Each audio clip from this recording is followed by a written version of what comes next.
নারীরা যারা ঘরের বাইরে যায় তারা তাদেরকে পতিতাবৃত্তি মনে করে।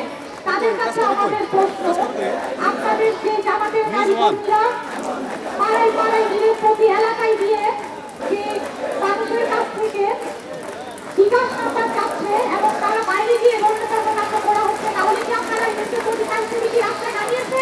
বিশেষ করে ঢাকা বিশ্ববিদ্যালয়ে নারীদেরকে তারা কিভাবে করার পরে সেই ব্যক্তিকে কিভাবে ফুলের মালা দিয়ে তারা থানা থেকে ছাড়িয়ে এনেছে একটা রথ সৃষ্টি করে।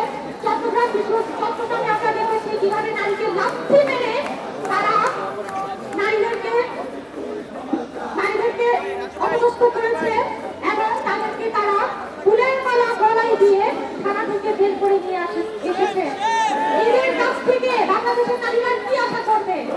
তারা তো বাংলাদেশের নারীদেরকে কখনোই নারী হিসেবে দেখে না, তারা নারীদেরকে সবসময় দাসী হিসেবে দেখে।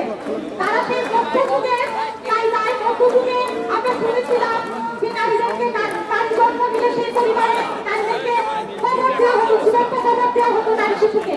তারা কি সেই যুগে আমাদেরকে ফিরিয়ে নিতে যাচ্ছে? সেই যুগ আর এই যুগ এক না। বাংলাদেশের নারীরা 24-এ যে গণঅভ্যুত্থান দেখিয়েছে, আপনারা কি মনে করেন এই নারীদেরকে আপনারা আবারও সেই ভয়ভঙ্গি করবেন? আপনারা যদি সেটা মনে করেন তাহলে সেটা আপনাদের ভুল। বাংলাদেশের নারীরা ৭১ যেমন সামনে থেকে দেশকে স্বাধীন করেছে, 24-এও বাংলাদেশের নারীরা স্বাধীন করেছে।